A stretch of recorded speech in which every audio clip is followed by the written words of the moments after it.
parole de Jésus. Oui, merci.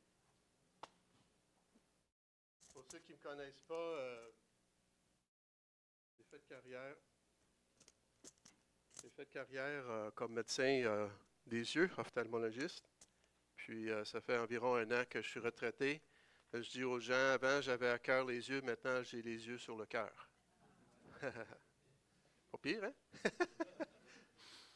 Alors, ce matin, on va regarder le thème de Jésus, la parole, dans Jean 1. Mais avant, c'est juste pour vous dire qu'on est bel et bien dans l'ère de l'information. Là, je fais ça. C'est ça. OK. Il y a quelqu'un qui s'est amusé à mettre des dates sur des anneaux de bois pour dire depuis 1968 comment l'information a explosé, puis tous les différents moyens qu'on a de transmettre l'information. J'étais surpris de voir le web en 89 déjà, l'Internet en 89. Ça commence à dater déjà. Puis, des floppy disques, puis des disques durs, puis des clés USB, puis etc. Toutes sortes de moyens de stocker l'information et de transmettre l'information. Il y en a qui sont meilleurs que d'autres, hein, des moyens. Je ne sais pas si vous avez déjà eu des bévues avec texto SMS. J'ai tapé tantôt les pires bévues de SMS, puis je ne vous les partage pas parce que c'est vulgaire. Mais c'est gênant quand on envoie un texto à quelqu'un, puis on pense avoir créé quelque chose, puis c'est complètement différent. Ne discutez pas de choses sérieuses par texto, par Messenger. C'est pas une bonne idée. C'est vraiment pas une bonne idée. Alors, les moyens de communication, d'information ont explosé depuis les 50 dernières années. Et puis, ce matin, on va plonger notre regard dans ce passage magnifique de Jean 1 pour découvrir ce que Dieu veut nous communiquer. Donc, je vous invite à tourner dans la Bible ou sur vos tablettes, vos téléphones, Jean chapitre 1. Et je vais lire les premiers 18 versets. Je suis dans la version second 21. Au commencement, la parole existait déjà, ou était la parole. La parole était avec Dieu, et la parole était Dieu. Elle était au commencement avec Dieu. Tout a été fait par elle, et rien de ce qui a été fait n'a été fait sans elle. En elle, il y avait la vie, et cette vie était la lumière des êtres humains. La lumière brille dans les ténèbres, et les ténèbres ne l'ont pas accueillie ou ne l'ont pas étouffée, selon les versions. Il y eut un homme envoyé par Dieu, son nom était Jean. Il vint comme témoin pour rendre témoignage à la lumière afin que tous croient par lui. Il n'était pas la lumière, mais il vint pour rendre témoignage à la lumière. Cette lumière était la vraie lumière qui, en venant dans le monde, éclaire tout être humain. Elle était dans le monde, et le monde a été fait par elle, pourtant le monde ne l'a pas reconnue. Elle est venue chez les siens, et les siens ne l'ont pas accueillie. Mais à tous ceux qui l'ont accueilli ou accepté ou reçu, à ceux qui croient en son nom, elle a donné le droit de devenir enfants de Dieu, puisqu'ils sont nés non du fait de la nature, ni par une volonté humaine, ni par la volonté d'un homme, mais qui sont nés de Dieu. Et la parole s'est faite homme, s'est faite chair. Elle a habité parmi nous, pleine de grâce et de vérité. Et nous avons contemplé sa gloire, une gloire comme celle du Fils unique venu du Père. Jean lui a rendu témoignage et s'est écrié, « C'est celui à propos duquel j'ai dit, celui qui vient après moi m'a précédé, car il était avant moi. » Nous avons tous reçu de sa plénitude et grâce sur grâce, ou une grâce après l'autre. En effet, la loi a été donnée à travers Moïse, mais la grâce et la vérité sont venues à travers Jésus-Christ. Personne n'a jamais vu Dieu, Dieu le Fils unique, qui est dans l'intimité du Père, qui est au sein du Père, et celui qui l'a fait connaître. Prions. Seigneur notre Dieu, ce matin, nous courbons devant toi, Seigneur. Tu es le maître de l'univers, le souverain créateur de tout ce que nous voyons et de ce que nous ne voyons pas. Ce matin, nous voulons te révérer, te briser, Seigneur. Tu es précieux pour nous. Tu es grand et glorieux, magnifique dans ta sainteté, glorieux dans ta majesté, incontesté dans ta souveraineté, sans rival dans ta bonté et ton amour, Seigneur. Qui sommes-nous, Seigneur, ce matin pour pouvoir même te penser, te parler, penser à toi? Qui sommes-nous? Mais tu nous as aimés. Seigneur, ce matin, je te demande de prendre le contrôle par ton Esprit Saint de ma bouche, de mes paroles, que ce soit ta parole, ton message qui est transmis à nos cœurs, Seigneur, pour glorifier ton Fils Jésus et édifier ton peuple, Seigneur. Béni soit ton nom, au nom de Jésus. Amen. Donc moi, j'ai l'habitude de vous donner le punch du message au début, comme ça, si vous avez d'autres choses à faire, vous pouvez quitter tout de suite et aller vaquer à vos affaires. La phrase sommaire de mon message ce matin, c'est que Jésus est la parole de Dieu incarnée, la plus haute forme de communication possible entre Dieu et les humains, et donc digne de notre confiance et adoration. C'est ça l'essentiel que je veux vous communiquer ce matin. Alors, ici, dans Jean 1, nous sommes en présence vraiment d'un chef-d'œuvre de la théologie chrétienne. C'est avec beaucoup d'humilité que je vous parle de ce passage parce que je ne suis pas un docteur de la parole de Dieu, mais un simple, humble étudiant. Au commencement, la parole. Au commencement était la parole. En grec, le terme c'est logos, comme plusieurs d'entre vous savent déjà. Ce terme peut avoir deux sens. Peut avoir simplement le sens d'une parole, d'un mot. Mais il peut avoir aussi plusieurs autres sens et surtout un deuxième sens qu'on va voir plus loin. Okay? Mais prenons le premier sens, parole, logos, parole. On peut avoir des paroles écrites, des paroles verbales, orales. Et ici, on va être exposé ce matin à une toute autre forme de parole, une parole incarnée, qui devient chair et os, qui est en forme humaine, le moyen par lequel Dieu va communiquer avec nous, qui va révéler sa pensée, ses émotions, ses intentions. Qui est cette parole, qui est ce verbe? Bien, vous l'aurez deviné, c'est Jésus le Christ. Et ce qu'on va regarder ce matin, c'est trois choses seulement. On pourrait passer toute une série, toute une année sur ce passage-là. Et réellement, il y a tellement de richesse dedans. Mais ce matin, je veux m'attarder à les trois premiers points dans le passage. C'est que la parole est éternelle, la parole est divine, et la parole, Jésus est créateur. Jésus, la parole est éternelle, divin et créateur. Donc, on voit ici, au commencement, la parole existait déjà, dès l'origine, avant même la création de l'univers. Alors, on voit les prophètes témoignent de cette vérité-là. Michée dit, « Et toi, Bethléem Ephrata, la plus petite des villes de Juda, de toi sortira pour moi celui qui régnera sur Israël. Son origine remonte au temps passé, aux jours anciens. » Et on sait que cette prophétie s'applique à Jésus à sa naissance et qui est souvent citée à Noël.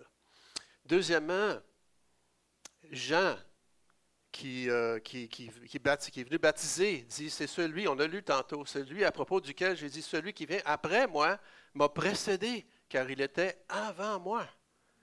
C'est quoi ça? Jésus lui-même dit aux pharisiens, aux leaders spirituels de son temps, vraiment, je vous l'assure, avant qu'Abraham soit venu à l'existence, moi, je suis.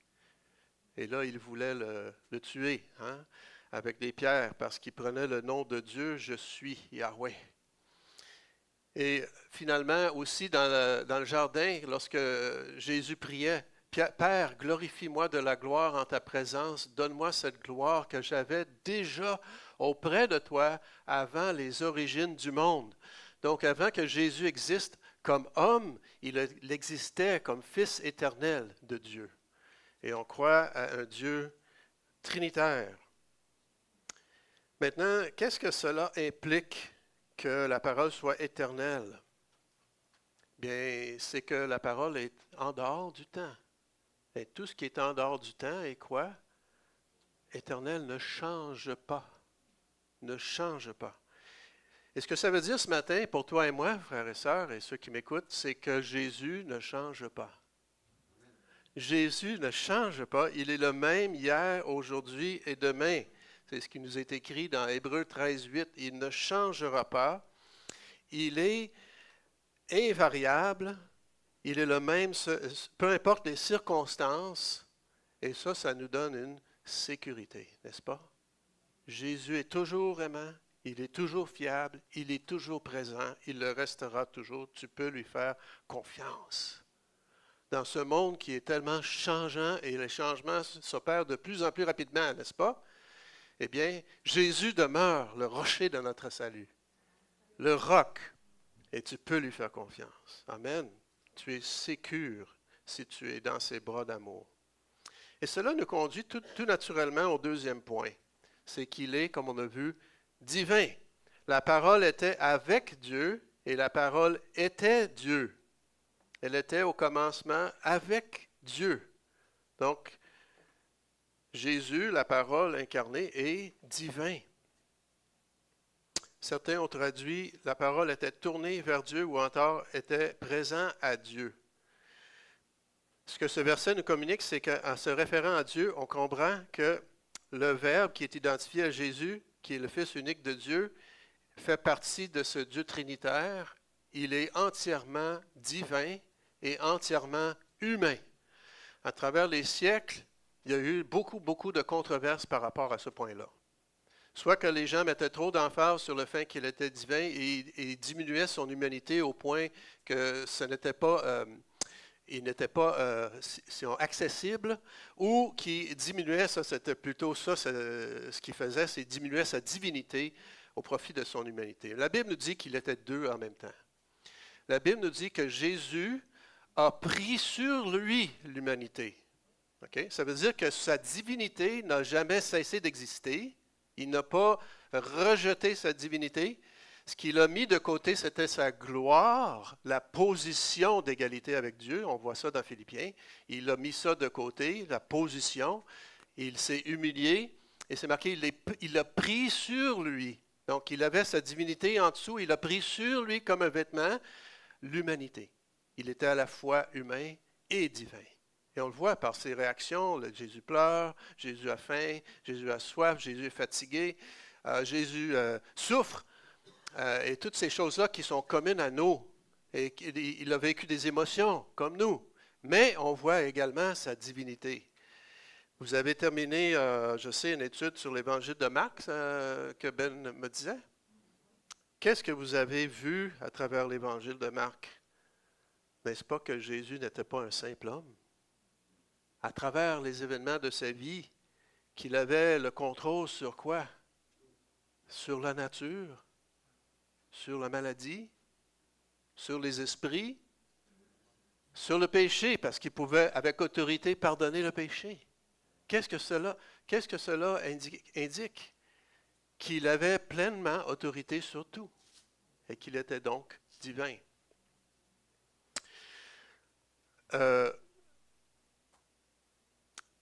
C'est tellement important parce que si Jésus n'est qu'un homme comme toi et moi, alors nous pouvons nous positionner en juge sur sa vie et nous permettre de douter de sa mission et de questionner son message. S'il est simplement un homme, qu'est-ce qui dit que lui a eu une révélation plus que l'autre? Hein? S'il est simplement un homme, s'il n'est pas réellement divin. Si Jésus n'est pas divin ni d'origine éternelle, alors s'il est simplement un prophète ou une espèce d'illuminé, il peut même être un imposteur et on peut remettre sérieusement en question sa déclaration « Je suis le chemin, la vérité et la vie. Nul ne vient au Père que par moi. » Voyez-vous comment c'est important? C'est essentiel.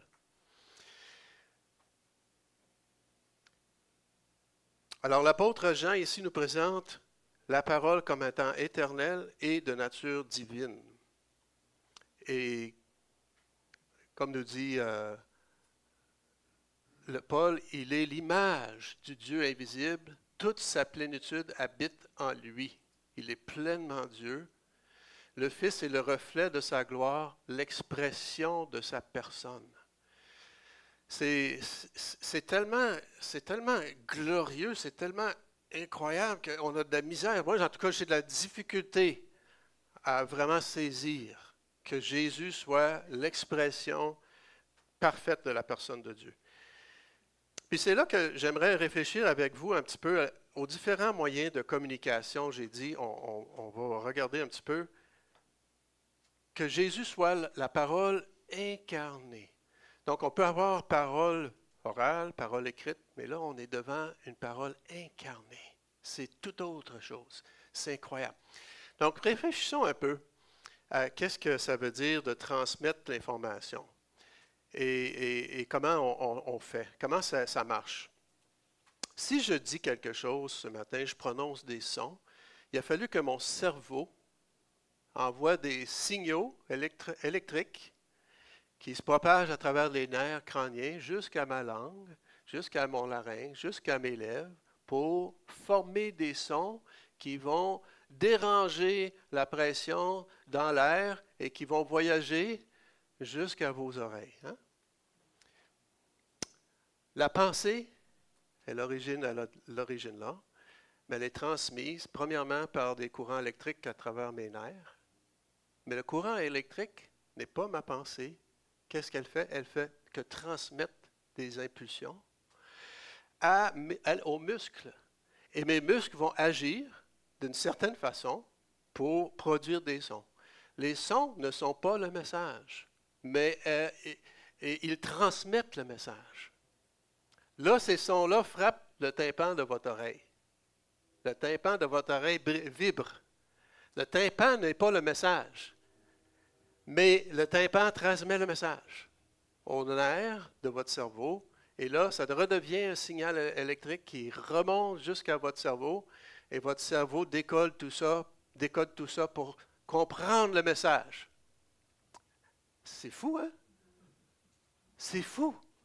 Le message n'est pas les choses physiques, mais il est transmis par les choses physiques.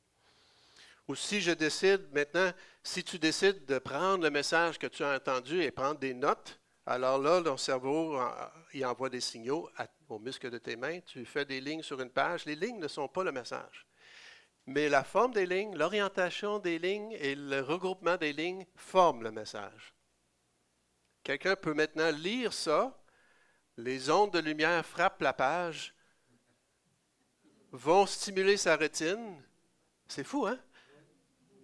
Et la rétine va envoyer des signaux électriques jusqu'à son cerveau qui va décoder le message que toi tu as écrit, que tu as entendu, que moi j'ai prononcé. On comprend qu'il peut y avoir des erreurs hein, à travers ça. Mais c'est fou parce que l'information ne dépend pas, c'est-à-dire l'information ne tire pas son origine dans le physique, mais dans la pensée. La physique fait juste transmettre l'information. Et là, donc, nous avons une forme tout autre de transmission du message. C'est la parole qui devient chair. On dit souvent la meilleure façon de communiquer, c'est en personne. Hein? Puis c'est ça que Dieu a fait. Dieu est venu en personne. Des fois, je demande aux gens, si tu voudrais communiquer avec les fourmis à terre, ce serait quoi la meilleure façon, d'après toi? De devenir une fourmi. Exactement. Et c'est ça que Dieu a fait. Dieu s'est pris une nature humaine sans péché, un corps humain, pour s'incarner, devenir ce message. Donc Jésus est le message, la révélation la plus complète, la plus totale de la pensée de Dieu. Et qu'est-ce que Dieu nous révèle du Père, de Dieu? On voit dans ce passage-là, verset 14, la parole s'est faite chair, la parole s'est faite homme, elle a habité parmi nous. Alléluia. Pleine de grâce et de vérité. La grâce, c'est quoi? C'est un don. C'est le don de soi. La vérité, Et nous avons contemplé sa gloire. Et j'aime tellement ça, cette expression-là. Contempler la gloire. Tu veux comprendre qui est Dieu? Regarde Jésus. Et c'est ce que je dis souvent aux gens. Parce que les gens tardent ils essaient de comprendre qui est Dieu, puis ils ont des idées, puis chacun a son idée. Je leur dis, ben écoutez, il faut se respecter, hein? Mais vous pouvez avoir votre idée, moi je peux avoir mon idée, l'autre peut avoir une autre idée, mais je veux dire,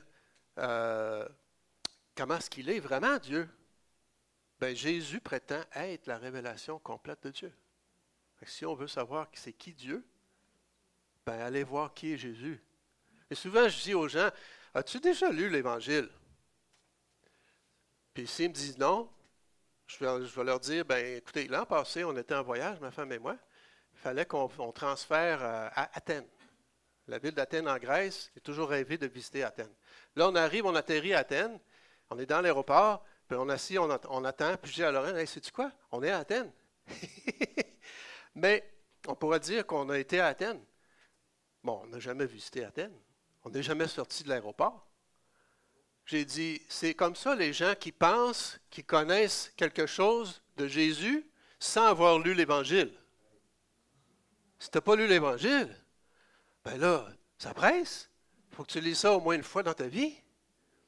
Hein? C'est là qu'on va découvrir qui est Jésus vraiment. Il nous a révélé la grâce, la vérité, ensemble, dans la même personne.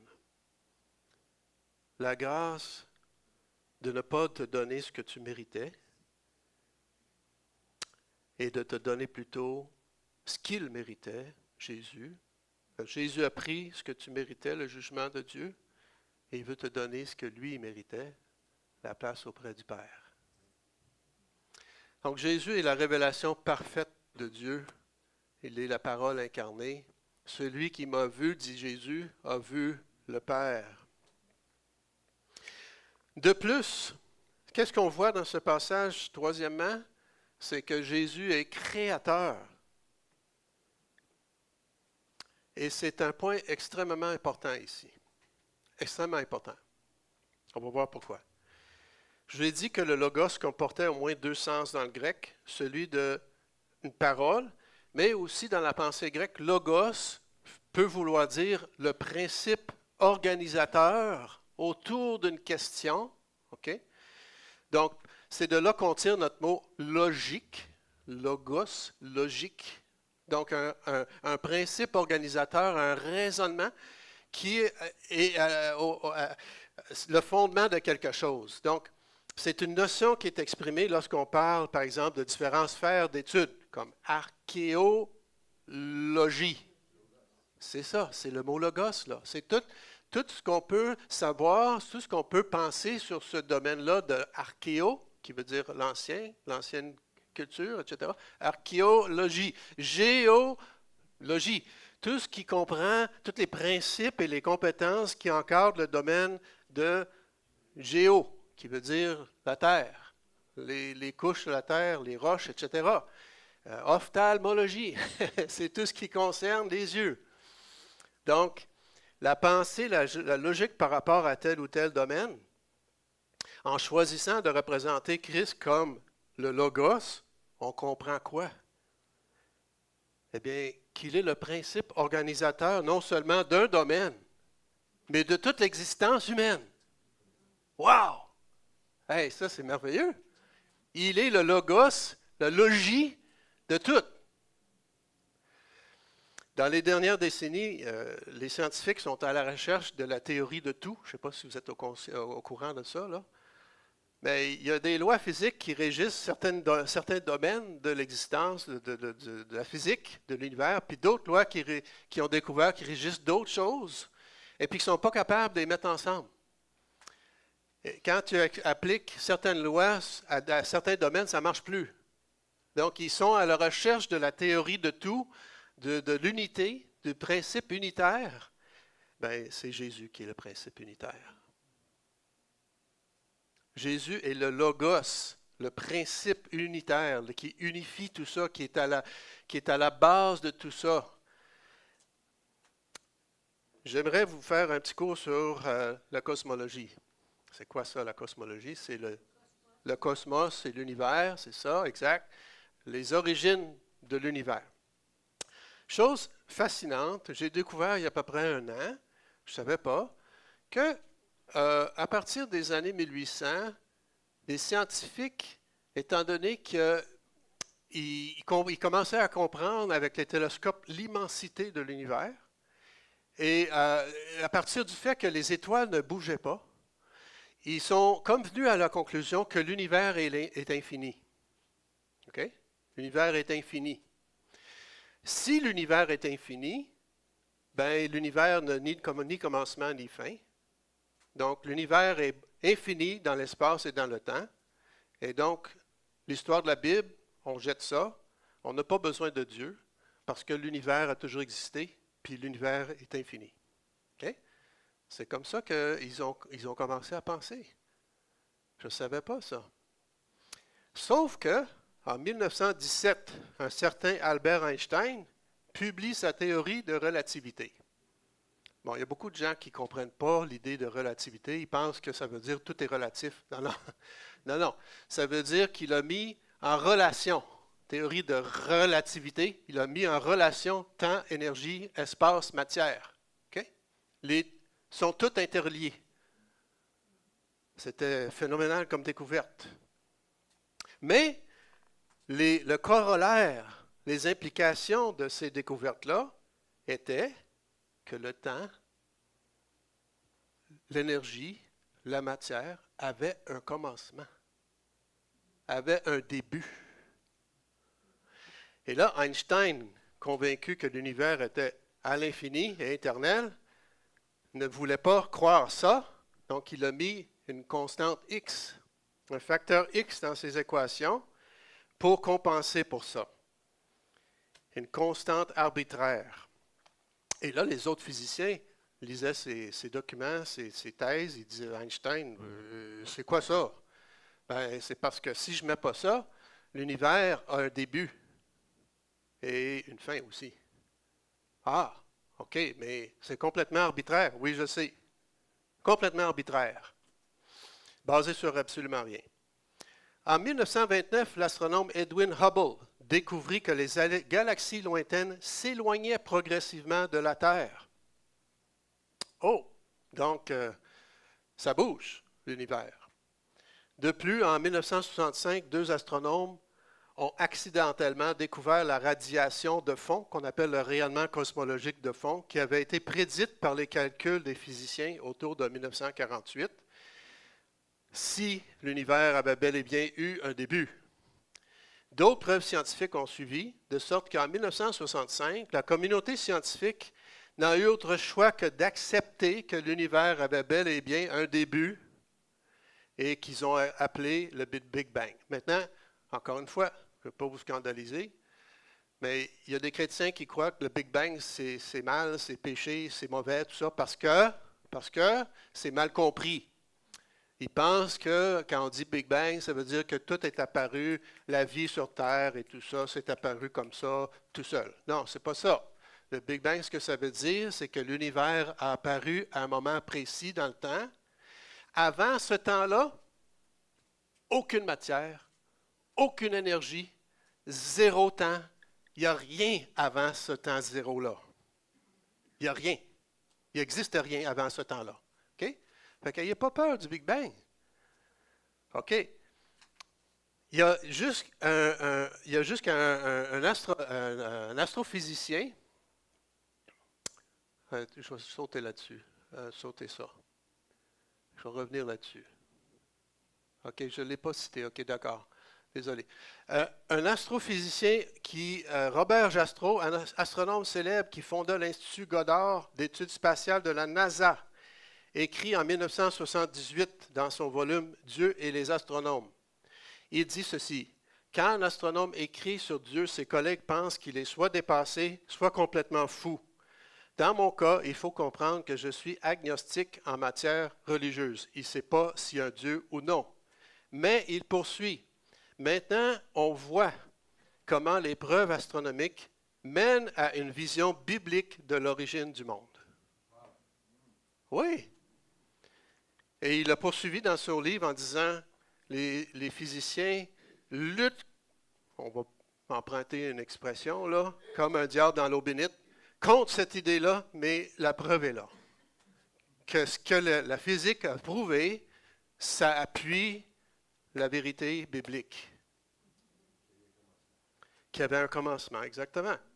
Depuis ce temps-là, les physiciens se débattent encore pour trouver des explications, des raisons. Et ils parlent de méta-univers, d'autres univers qui existeraient en autre forme, qui auraient donné naissance à notre univers. Non, il n'y a rien avant.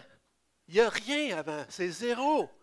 Il n'y a pas de matière, il n'y a pas d'énergie, il n'y a pas de temps. Il y a zéro avant. Il ne peut pas avoir d'autres univers. C'est zéro. C'est zéro.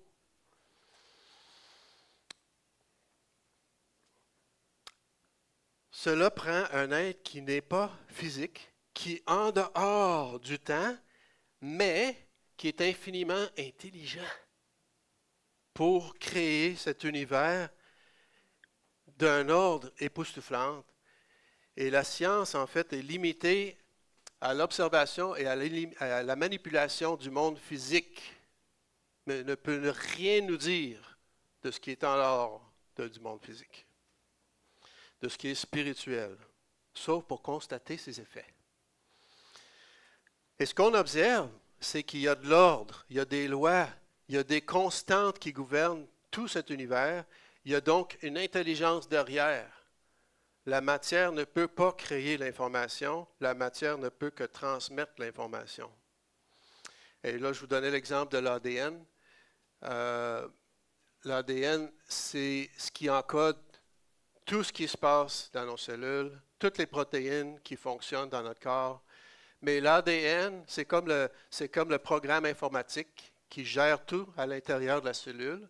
Mais l'ADN, pour exister, doit avoir une machinerie très complexe pour qu'elle puisse se former et se reproduire. Donc, qu'est-ce qui est venu avant? La poule ou l'œuf? L'ADN ou les protéines qui permettent à l'ADN de se créer, de se former. C'est tellement complexe, l'ADN, c'est beaucoup plus complexe que nos ordinateurs. Bon, je poursuis. Voici ce qui est dit dans notre passage. C'est que le Fils de Dieu est le Créateur de notre univers. Ce Fils, il est l'image du Dieu que nul ne voit. Il est le premier-né de toute la création. L'aîné. L'expression premier-né, ça veut dire l'aîné. Okay? C'est l'héritier. Ce n'est pas qu'il est créé, il est l'héritier de toute la création. C'est en lui qu'ont été créées toutes choses dans les cieux comme sur la terre, les visibles, les invisibles, les trônes, les seigneuries, les autorités, les puissants. Oui, par lui et pour lui, tout a été créé. Il est lui-même avant toute chose, voyez-vous, et tout subsiste en lui.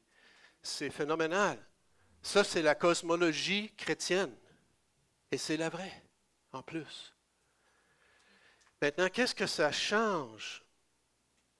Qu'est-ce que ça change que Jésus soit la parole, puis la parole qui a créé, par qui toutes choses ont été créées, pour qui toutes choses ont été créées? C'est très, très important ici. Parce que plusieurs chrétiens pensent que c'est pas vraiment tellement important si le monde est arrivé comme ci ou comme ça, si on est arrivé par des forces évolutionnaires ou si c'est Dieu qui a créé. C'est pas tellement important. L'important, c'est l'Évangile, OK? Mais écoutez, frères et sœurs, l'Évangile, on a tendance à regarder ça comme très étroitement, comme je suis pécheur, Jésus est venu me sauver, puis j'ai mon ticket pour le ciel. C'est ça l'Évangile. Non.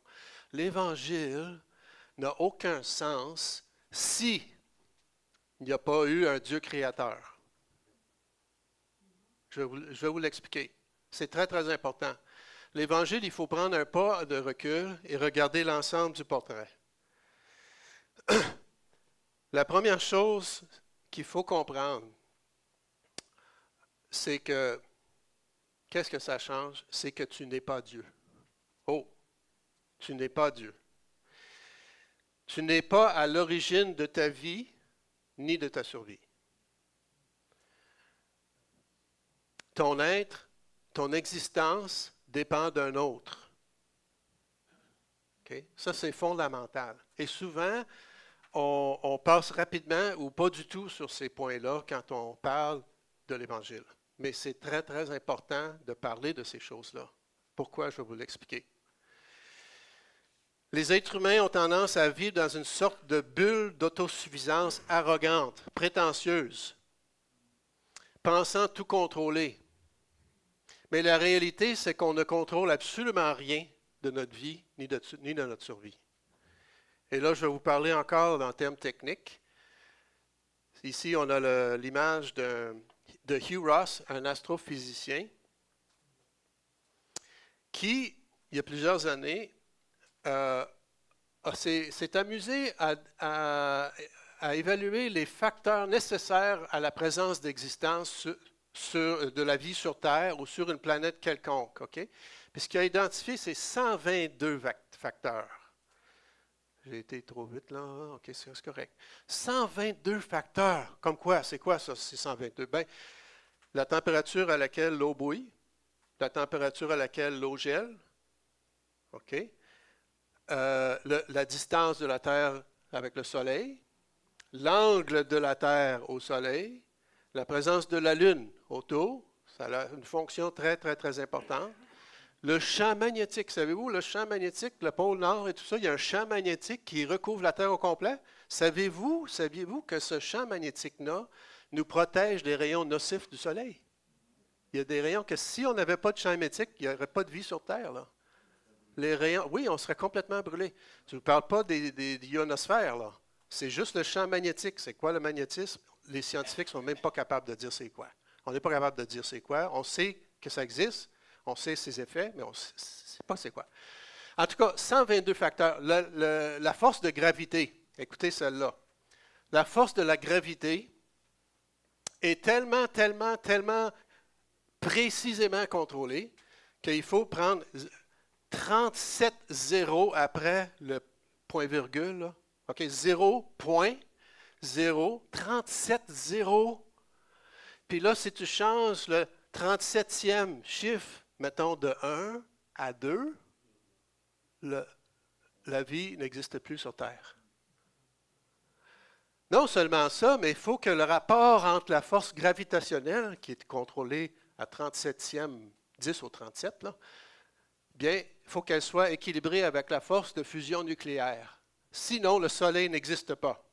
La force de fusion nucléaire, comparativement à la force de gravité, il faut que ce soit réglé là, à une précision incroyable. Sinon, il n'y a pas de Soleil. Donc, je ne suis pas capable de vous dire tous les 122 facteurs, mais lui, il a identifié 122 facteurs. Et qu'est-ce qu'il a découvert? Bon, on parle de 110 exposés à 22 planètes dans l'univers. C'est fou, là. C'est un nombre extrêmement, on va dire, astronomique. Bien, c'est quoi la probabilité que tous ces facteurs-là soient réunis sur une planète pour qu'il existe la vie sur une planète dans l'univers sur les 110 au 22? Bien, c'est une chance sur 10 exposée à 138. Autrement dit, impossible. Parce qu'à quel point que quelque chose devient tellement peu probable que ça devient impossible. Bon, pour vous donner un exemple. Supposons que vous vivez en Chine. Il y a au-dessus d'1 milliard de personnes en Chine, c'est ça? Et tout le monde est inscrit à la loterie. Et là, vous gagnez. Wow! C'est une chance sur 10 exposée à 8, je pense. OK, merci. 10 sur 8, c'est énorme. Tu vas dire, hey, je suis l'homme le plus chanceux sur la Terre, j'ai gagné, il y avait 1 milliard de participants. Là, le lendemain, ils refont la loterie, une autre loterie, tu gagnes encore. Hé, hé, hé! Wow!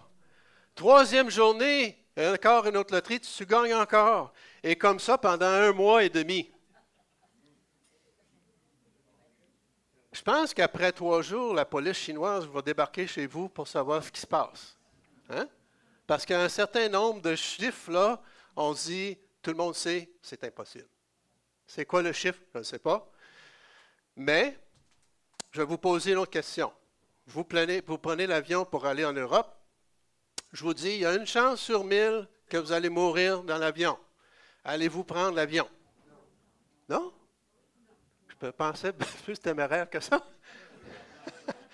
Il y en a que oui, il y en a que non. 1 sur 1000, c'est pas 1 sur 1 milliard, là. C'est pas 1 sur 22, 10 exposé à 22. Si je vous dis, il y a une chance sur 10 000. Non, il y en a qui ne prendront pas. Je pense que peut-être, là, la plupart vont le prendre. Si je vous dis, c'est une chance sur 10 exposé à 138. Tout le monde va prendre l'avion. Je suis d'accord? Pourquoi? Parce qu'à un moment donné, là, la probabilité est tellement, tellement, tellement infime qu'en toute fin pratique, on peut dire c'est 0. Donc, tu penses que tu es autosuffisant, tu es autonome, mais tous ces facteurs-là, est-ce qu'il y en a un dans la gang, parmi ces facteurs-là, que tu as contrôlé? Sur les 122? Est-ce que tu contrôles maintenant, aujourd'hui? Est-ce qu'il y a quelqu'un qui contrôle? Non, aucun. Pourtant, les êtres humains vivent comme si on était autosuffisant, indépendant d'un Dieu créateur. Maintenant, donc tu n'es pas Dieu, mais, ce qui se passe, ça ne veut pas avancer, OK, oui, c'est ça. Tu as été désiré, tu as été voulu. Quelqu'un a pris les initiatives de te créer. Alors, ça c'est merveilleux. Voyez-vous comment ça... C'est important à l'Évangile, ça. Tu n'es pas Dieu, tu n'es pas à l'origine de ta vie, tu ne contrôles pas ta vie, mais tu as été désiré, voulu, parce que quelqu'un t'a créé. David dit dans le psaume, « C'est toi qui as formé mes reins, qui m'as tissé dans le ventre de ma mère. Je te loue de ce que je suis une créature merveilleuse. Je n'étais qu'une masse informe. Tu me voyais déjà, et dans ton registre se trouvaient déjà inscrits tous les jours que tu m'avais destinés, alors qu'aucun d'eux n'existait. » Mais troisièmement, tu es redevable. Tu es redevable envers le Créateur. Et c'est là aussi, que l'Évangile, cette importance-là de l'Évangile, que tu es redevable envers celui que tu as créé. Comment ça? De quel droit Dieu peut-il juger ma vie? De quel droit Dieu peut décider que ce que je fais, c'est bien ou c'est mal? La pensée qu'on a tous, c'est que je suis le seul qui est capable et qui a le droit de décider ce qui est bien et mal pour moi. Okay? C'est ça la pensée. Mais si quelqu'un t'a créé, et il a créé tout l'univers, c'est lui, ben quel droit a-t-il sur ta vie? Il a le droit d'auteur. Il a les droits d'auteur. Je voulais apporter un dessin de ma petite fille. J'ai oublié. Mais si je vous montrais un dessin de ma petite fille de 6 ans, avec son nom dessus, puis je vous posais la question, à qui appartient le dessin? Hein? C'est à ma petite fille Irène. C'est à elle. Pourquoi? Parce qu'elle l'a fait. Et on reconnaît tous, même les gens qui ne connaissent pas Dieu, nous reconnaissons tous instinctivement que si tu crées quelque chose, c'est à toi. Voyez-vous? Et si elle décidait de déchirer son dessin, est-ce qu'elle a le droit? Bien, certainement, elle a le droit, parce que c'est à elle. Donc, voyez-vous que c'est partie intégrante de l'Évangile, que tu es redevable envers celui qui t'a créé. C'est lui qui a tous les droits. Oui, il a le droit de juger ta vie, parce qu'il t'a créé. C'est vraiment, vraiment un point central de l'Évangile. Moi-même, si je recule dans ma jeunesse, à un moment donné, je n'étais pas tellement certain que Dieu avait vraiment créé. Puis je me dis, finalement, ça n'a pas tellement... Non, ça a une importance capitale. Une importance capitale. Tu es de redevable envers lui. Et malheureusement, nous sommes tous coupables. L'apôtre Paul nous dit, du haut du ciel, Dieu manifeste sa colère contre les hommes qui ne l'honorent pas, qui ne respectent pas sa volonté. Ils étouffent ainsi malhonnêtement la vérité Comme les astrophysiciens, il y en a un qui a dit, les gars, là, je veux dire, c'est clair, là. OK? Mais vous vous débattez, puis vous insistez, puis vous essayez de trouver d'autres solutions. Ils retiennent captif la vérité. En effet, ce qu'on peut connaître de Dieu est clair pour eux. Dieu lui-même leur ayant fait connaître, lui-même, par Jésus-Christ. Car depuis la création du monde, les perfections invisibles de Dieu, sa puissance éternelle, sa divinité se voient dans ses œuvres comme à l'œil nu. Alors que ce matin, j'aimerais te dire, est-ce que ça va mal dans ta vie? Est-ce que c'est peut-être parce que tu essaies d'être le Dieu de ta vie? Est-ce que tu refuses de reconnaître que celui qui a créé t'aime et que tu es redevable envers lui? La bonne nouvelle, c'est que Jésus est venu. Il nous a révélé qui est le Père. Il est le Verbe incarné qui nous révèle qui est le Père. Et le Père est plein de grâce. Il dit, viens. La main qui t'a créé est la seule qui peut te sauver. Amen. Ce matin, si la parole de Dieu t'a touché, reste pas comme ça. Ne remets pas à demain ce qui est tellement important aujourd'hui. Tu ne sais pas si demain, Dieu va te prêter vie encore.